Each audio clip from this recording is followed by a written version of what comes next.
大家好，我是大熊。2008年1月18日傍晚6点，美国喬治亞州傑夫戴維斯縣的一間民宅裡，52歲的加里和他的妻子麗塔正在準備晚餐。就在這時，家中的電話突然響起，電話那頭傳來了他們女兒妮可驚恐絕望的哭喊：天哪，有人在向我開槍，有人在向我的汽車開槍。加里瞬間警覺起來，他努力讓自己保持冷靜，試圖詢問女兒的具體位置。可還沒等他開口，電話就突然中斷了。冰冷的盲音仿佛拳頭般重重砸在加里的胸口。他清楚地知道女兒妮可正處於極度危險之中，於是立即撥打了報警電話。My name is Gary Orvin. My daughter just called me. She was like, "Oh my God, Daddy, I think somebody's shooting at me." Where's your daughter?I kept asking her where she was, but the call went dead. 加里能夠提供的線索非常有限，他只知道妮可駕駛的是一輛銀色雪佛蘭轎車，可能正行駛在221號公路上，位置大概在烏阿爾達和哈茲勒赫特斯特之間的某個路段。警方迅速行動，開始沿着公路一路搜尋，最終在距離阿爾塔馬哈河大約1公里的地方，他們發現了那輛符合描述的銀色轎車。車輛停靠在一排建築物旁邊，車燈還亮着，引擎也在運轉，但駕駛汽車的女子已經不幸遇害，滿身是血倒在了中央扶手台上。她左腳探出車外，右手緊緊握着手機，仿佛在生命的最後一刻仍在試圖與外界聯繫。毫無疑問，這名女子正是家裡的女兒妮可。經過初步檢查，警方在妮可身上發現了2處明顯槍傷。第一槍擊中面部，子彈從左側顴骨射入，從右側穿出；第二槍則擊中左側頸部，射穿了氣管和主要血管。2槍均從主駕駛一側近距離發射。警方在座椅下方和車門外分別找到2枚.45口徑的彈殼，並且在靠近車門的地上發現了一個輪廓清晰的血印。這些發現成為了本案的關鍵證據。接下來，警方仔細檢查了妮可駕駛的汽車。他們注意到車輛後擋玻璃已經被子彈擊碎，車頂上還有一道子彈擦過的切口。更關鍵的是，汽車副駕駛座椅頭枕上有一處子彈貫穿的彈孔。從彈道分布和方向來看，槍擊最初應該發生在汽車行駛階段。車上的彈痕是在追逐過程中由兇手從後方多次射擊造成的。事後，警方沿着車輛的行駛軌跡進行了搜尋。果然，他們在路邊發現了更多.45口徑的彈殼，這不僅證實了槍擊的持續性，更說明兇手的動機非常明確。他大費周章一路追擊，目的就是為了殺死妮可，帶有明顯的報復意味。通常來說，在大多數兇殺案中，尤其是針對女性的案件，警方往往會先從受害者的情感關係入手。妮可平時的生活是怎樣的？她是否已婚或者離婚？這些問題成為了警方必須關注的重點。幸運的是，妮可與家人的關係非常緊密，警方從她的父親那裡獲得了許多關鍵信息。其中最主要的是，妮可在案發4天前剛剛與丈夫達蒙完成離婚手續，而且案發這天還是他們交換孩子撫養權的日子。妮可這次出門就是為了把孩子交給達蒙。顯然，達蒙具有重大作案嫌疑，但沒想到接下來的事態發展卻讓整個案件變得異常詭異。就在警方準備展開調查時，他們突然接到了達蒙所在地蒙哥馬利縣警局的通報。通報顯示，達蒙在6點20分左右，也就是案發約15分鐘後，前往了該警局報警。他聲稱在早前交接孩子時，妮可故意用車窗夾上了他的手指，並且要求警方依法追究妮可的責任。Such a unique set of circumstances. 了解到相關情況後，警方第一反應是達蒙可能在有意制造不在場證明，因為這一切實在太過巧合，而且蒙哥馬利縣警局距離事發地並不遠，只有大約18英里。如果將車速提高，在15分鐘內從現場趕到警局也是有可能的事情。然而，當警方來到警局找到達蒙後，他們很快意識到情況並沒有想象的那樣簡單。首先，達蒙詳細講述了與妮可交接孩子的經過，並且提到他被妮可故意夾傷手指後，先去了一家便利店購買冰袋，然後才前往警局報案。這一額外行程明顯消耗了時間，使得警方先前提出的先犯案再赶去报假案的推测显得不再合理。其次，与达蒙一同前往警局的还有他的母親索尼娅以及2个年幼的孩子，2岁的以利亚和6岁的加百利。从事发到报案，他们全程都与达蒙在一起。除了年龄尚小的以利亚，索尼娅和加百利都作为证人支持了达蒙的陈述。尤其是6岁的加百利，他被警方视为最可靠的证人，因为达蒙和加百利是继父子关系。大约在加百利4岁时，妮可嫁給了達蒙，他才被達蒙收養。2人實際相處的時間不過2年，警方並不認為加百利會有意包庇達蒙，所以他的證詞顯然要比達蒙的母親索尼婭更為可信。但即便如此，加百利也沒有提及任何與本案有關的事情。So, do you sit in the back of the car when you're with your daddy? Does he have a car or a truck? A car? Mommy has a silver car. Whose car were you in? Daddy's. Did you see Mommy in her car after y'all left the store? No. She went this way, and we went that way. So when you leave the store, she goes one way and y'all go another way? Yeah. 由於沒能找到反駁的證據，警方只能放任達蒙和索尼婭離開，但他們心裡清楚，完美的巧合往往是精心編織的謊言。這對母子在妮可遇害的同一時間、同一地點講述了同一件事情，這絕非偶然，背後很可能隱藏着不可告人的秘密。基於這一點，警方深入了解了妮可和達蒙的婚姻背景。達蒙與妮可相識於2004年，那一年他們剛剛與各自的前任離婚，都想盡快開始新的生活。妮可希望給兒子加百利提供一個完整的成長環境，而達蒙則希望滿足母親索尼婭成為奶奶的願望。於是兩人很快結婚，生孩子的計劃也順勢提上了日程。在他們的兒子以利亞出生之前，達蒙對加百利疼愛有加，就像對待自己的親生孩子一樣。妮可曾一度認為達蒙是個值得托付的人，對未來生活更是充滿了希望。然而隨着以利亞的到來，情況卻突然發生了變化。最明顯的是，妮可幾乎被剝奪了作為母親的權利，她不被允許照顧以利亞，所有關於孩子的事務都必須聽從索尼婭的安排，只要她稍有不從，達蒙就會對她惡語相向，甚至還會動手毆打。與此同時，達蒙對加百利的態度也急轉直下，開始施加各種不合理的懲罰，比如讓加百利站在角落，雙手各舉一本書，手臂伸直，不允許放下。妮可的父母曾多次勸告妮可不應該容許這樣的行為發生在孩子身上，但那時的妮可或許是因為恐懼，又或許是心存顧慮，並未進行反抗，這也讓達蒙變得愈發肆無忌憚。大約在案發1個月前，妮可參加了一場同學聚會，由於沒有提前打招呼，引發了達蒙的極大不滿。他憤怒地闖到聚會現場，竟然拿出了一把砍刀，威脅要殺死妮可。後來因為有人報警，警方強力介入，才將兩人分開。正是這次極端事件後，妮可離開了達蒙，她帶着孩子搬進了婦女庇護所，並提起了離婚訴訟。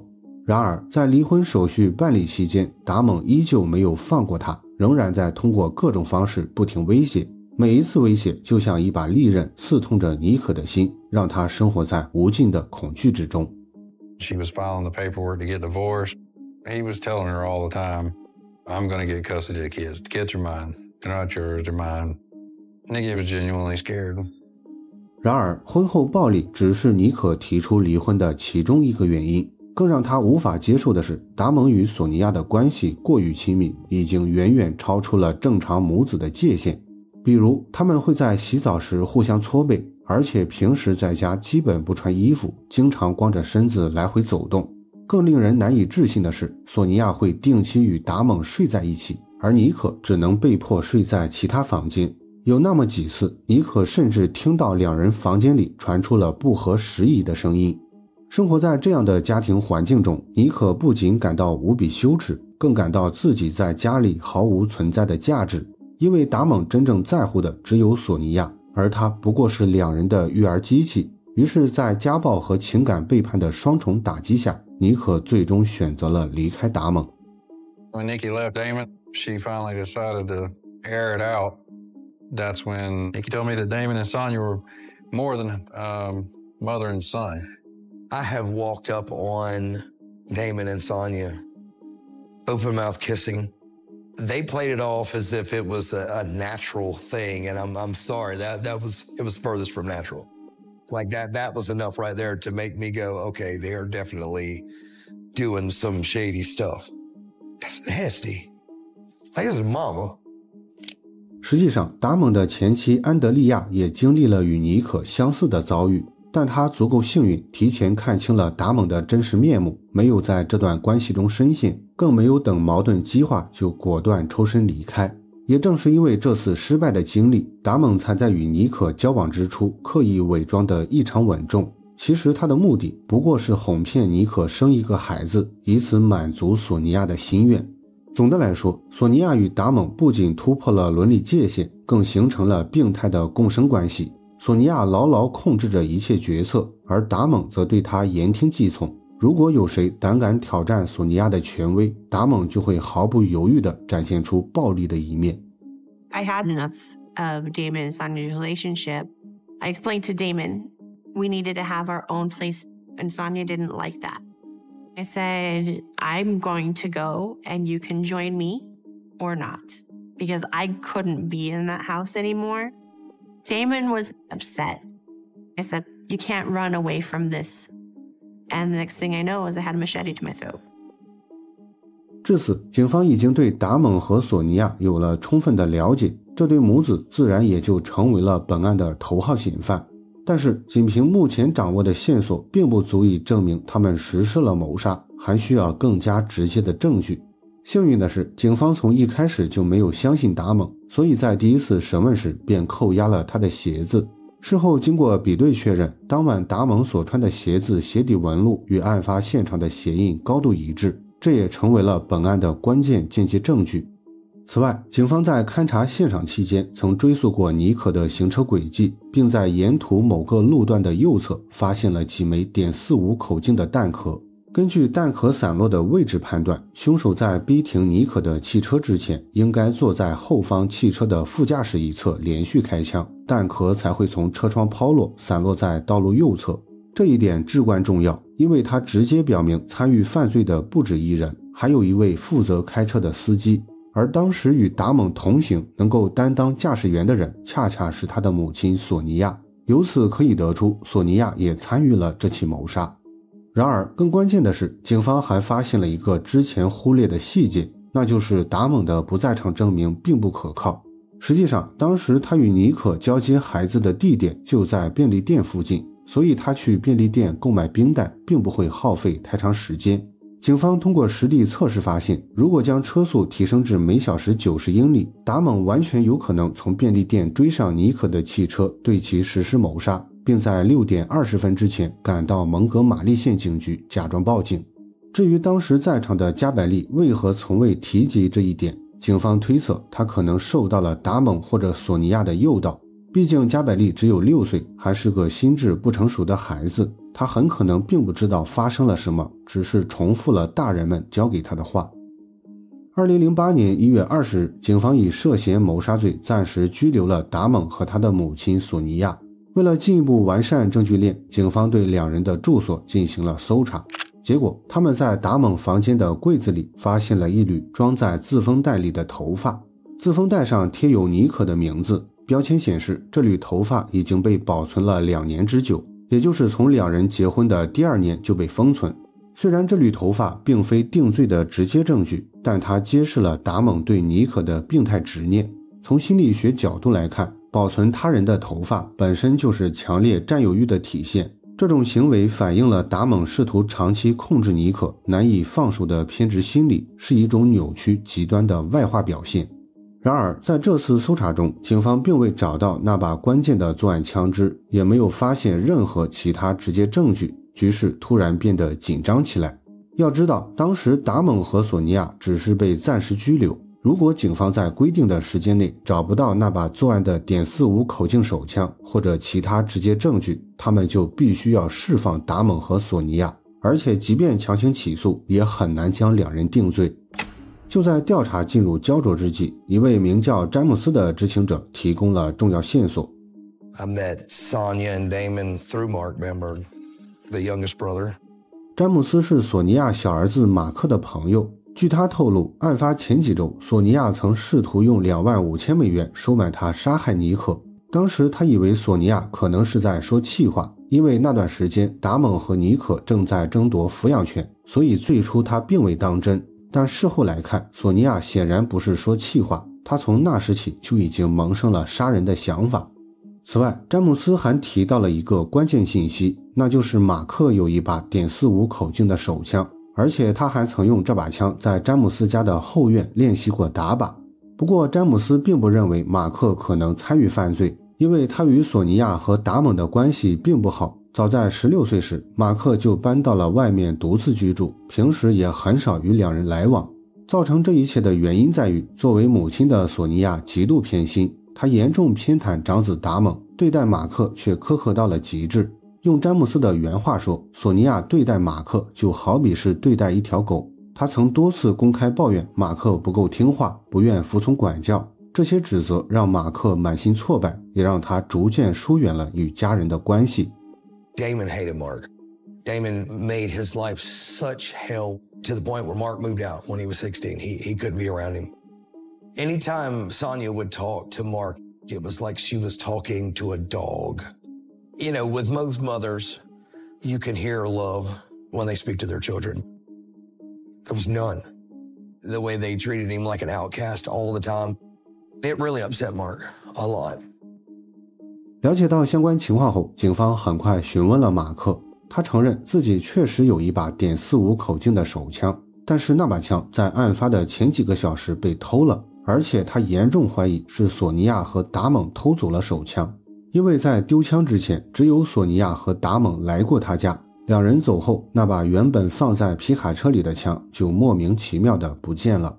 雖然警方到最後也沒有找到那把作案手槍，但他們從詹姆斯家的後院找到了手槍發射後留下的子彈，也就是之前所說的馬克曾用那把槍在詹姆斯家的後院練習過打靶，子彈就是在打靶時留下的。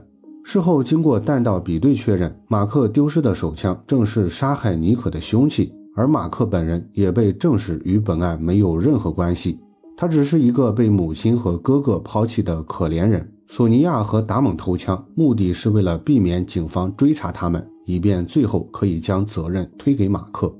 He was just a pawn to her.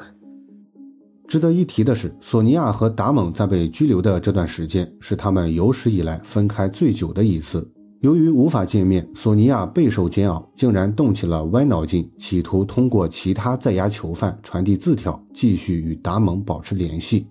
然而，拘留所的管理人員很快識破了他的計劃。在一張被截獲的字條裡，索尼婭寫下了一段極度曖昧的話：你會再次躺在我的懷裡，我會盡情讓你釋放，很快我們就能互相滿足了。這張字條不僅證實了兩人之間的不倫關係，也在一定程度上幫助警方理清了犯罪動機。警方認為，索尼婭和達蒙想要組建一個完整的家庭，但他們是母子關係，無法正常生育孩子，所以尼可很不幸地成為了他們實現願望的工具。當他們的目的達成，打算一腳踢開尼可時，沒想到尼可卻堅持爭取孩子的撫養權，並且最終也得到了撫養權。這是索尼婭和達蒙無論如何都不能接受的事情。於是為了重新奪回孩子，兩人策劃了這起殘忍的謀殺。They were smart enough to know that they couldn't have kids together. So I believe Damon and Sonia wanted Nikki to be a baby factory. I think they watched her, studied her, figured they could use her to get however many kids that they wanted and then try to do away with her. The time leading up to their divorce, I said, Damon, what are you going to do if they actually don't give you custody? And he said, well, Mom and I have decided that whether or not we get custody, we are going to get those children one way or another. 除了爭取撫養權外，警方還發現索尼婭為尼可投保了一份價值5萬美元的意外保險，而這份保險的受益人正是索尼婭本人。由此可見，索尼婭不僅想要得到孩子，還打算借此謀取一筆賠償金，簡直把尼可利用到了極致。2009年8月18日，本案開庭審理，最終索尼娅和他的兒子达蒙均被判處終身监禁，并附加30年刑期，這意味着他們幾乎沒有獲釋的可能，後半生都將在監獄中度過。好了，本期案件分享到這裡也就結束了，感謝大家的收聽和收看，我是大熊，下期見。